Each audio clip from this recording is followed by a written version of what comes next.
싫어. 놀이터.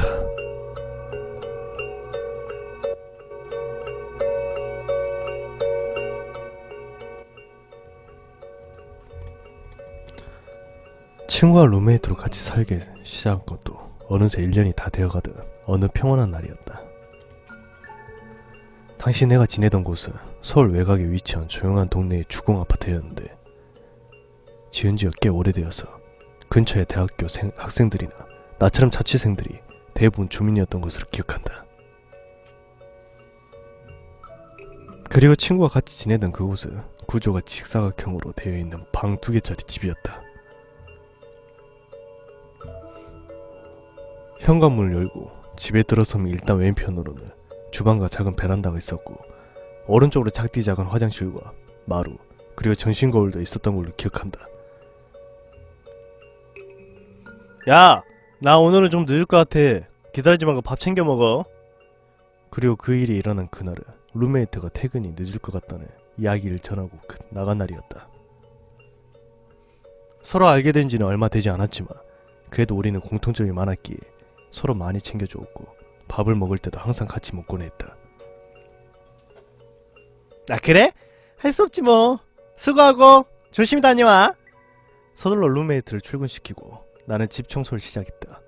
처음 이곳에 들어올 때부터 높은 언덕에 위치해 있어서 그런지 뭔가 싸늘한 기운도 들고 새벽에는 무서울이 많지 너무나 조용했다. 나는 그런 분위기가 싫어서 룸메이트와 합의를 보고 집의 구조를 조금씩 바꿔나가고 있었다. 첫째로 내가 머무는 방에 위치해 있는 장롱이 큰 문제였는데 위치를 옮기자니 크기가 너무 커서 혼자 옮기기엔 역부족이었다. 또한 장롱 안에 있는 겨울 옷들도 처분하지 못해 그저 마구 박아놓기 일쑤였다. 진영아! 내 방에 장롱이 있잖아. 안에 겨울옷들이 산더미같이 쌓여있는데 너 옷도 같이 묻혀있는 것 같아. 어쩌지? 정리가 안되네? 나는 정리하기에 앞서 룸메이트에게 구조 요청을 했다. 내 옷만 쌓여있다면 혼자서 해결을 해보겠지만 서로의 옷이 겹겹이 마구잡이로 쌓여있어서 어떻게 처리할지 생각이 나지 않았기 때문이었다.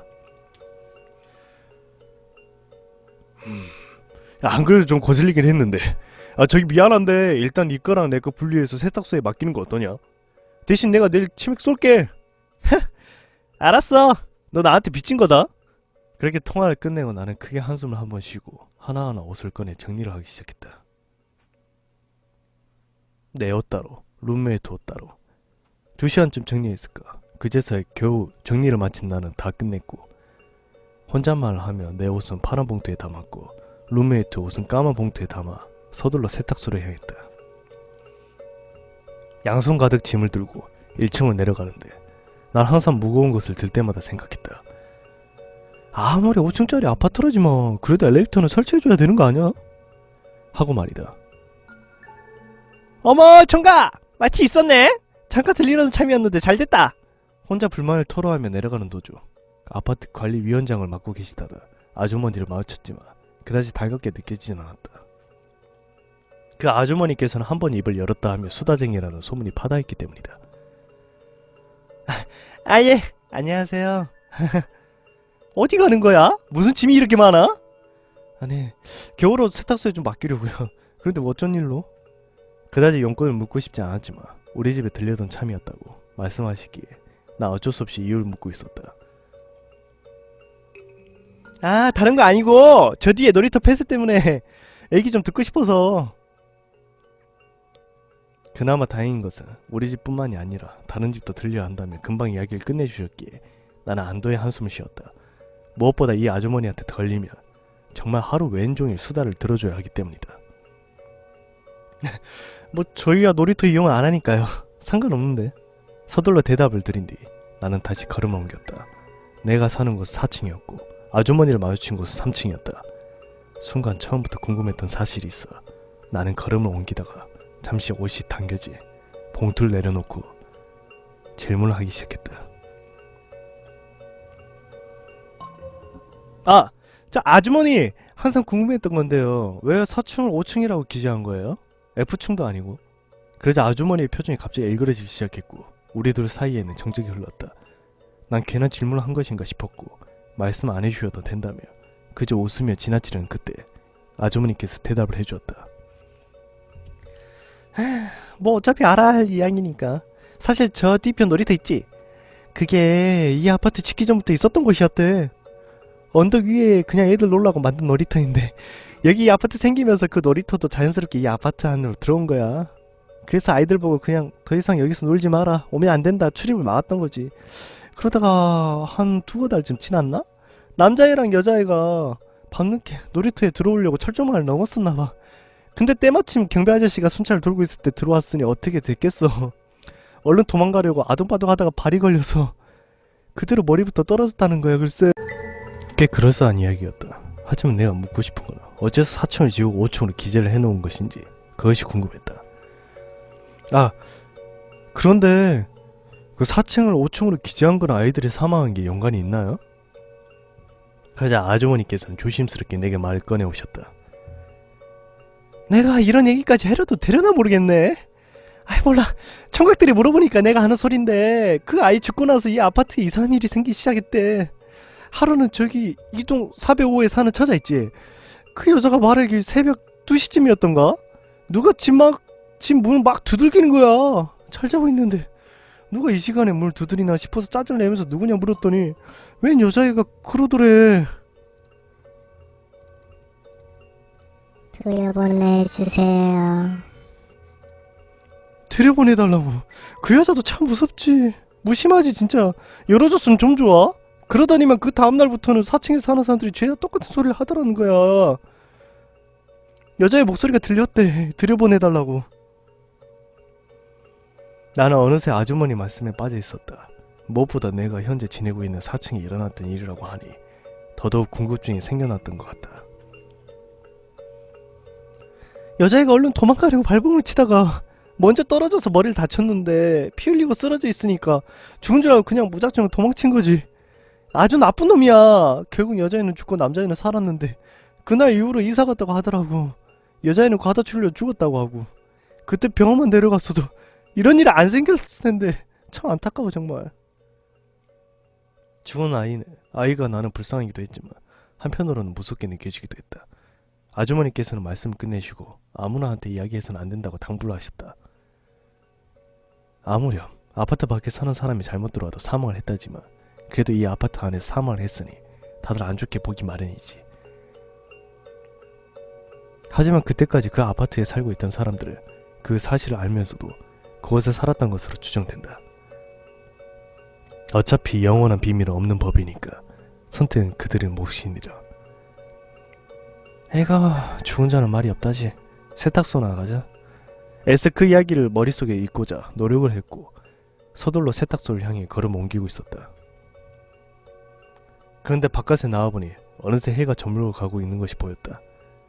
나는 손목에 찬 시계를 보며 벌써 시간이 이렇게 됐나 생각을 했고 문을 닫기 전에 얼른 가야 할기에 빠른 걸음으로 세탁소로 향했고 서둘러 옷을 모두 맡기고 나서야 나는 느긋하게 집으로 돌아올 수 있었다.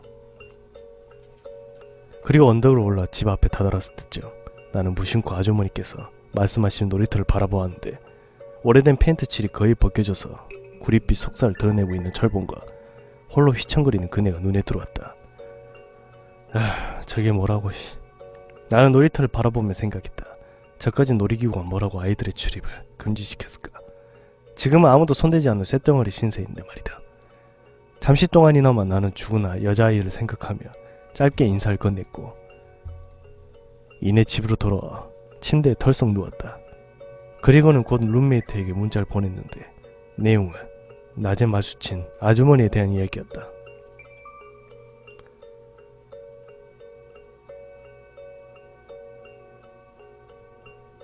진영아, 낮에 관리위원회 하신다는 아주머니 마주쳤거든?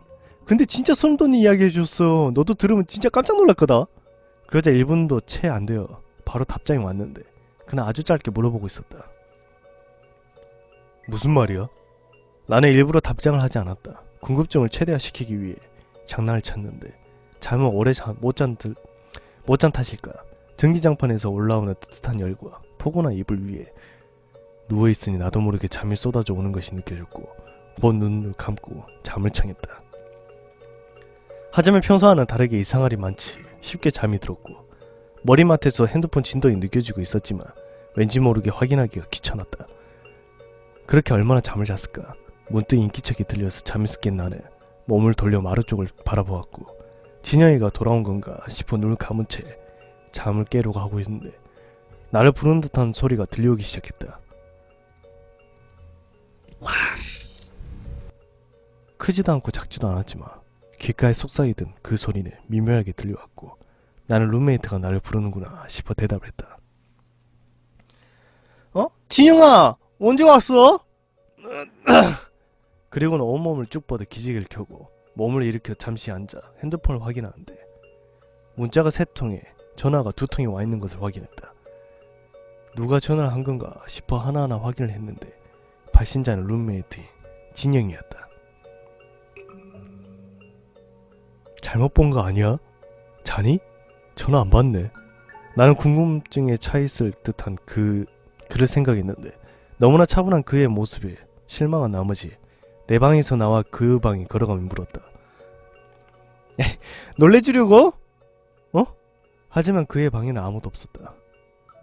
분명 소리가 들렸는데 잘못 들은 건가 생각했고 시간을 확인하고자 핸드폰을 보았는데 신기하게도 내가 잠에 들고 깨기까지 불과 20분밖에 지나지 않아 있었다. 하지만 내 몸은 굉장히 편하게 오래 잔 듯한 그런 느낌으로 개운했기 때문에 믿기지가 않았는데 통화 기록을 살피던 중 문득 그가 남긴 음성 메시지가 있어 바로 확인했다. 그리고 나는 그에게서 기막힌 이야기를 듣게 되었다. 자는가 보네? 아니면 나 논리 퀴즈로 일부러 답장 안 하는가 본데 아마 잘못 봤을 거야. 그 아주머니 이사 가신 걸로 알고 있거든. 뭐라더라? 딸이 머리를 다쳤는데 과다출로 사망했다고 그러더라고. 그 충격 때문에 집에서 계속 안 나오시더니 결국 안 보이더라고. 순간 이 집에는 나 혼자라는 사실을 깨달았고 갑자기 그때 누군가 문을 두드리기 시작했다.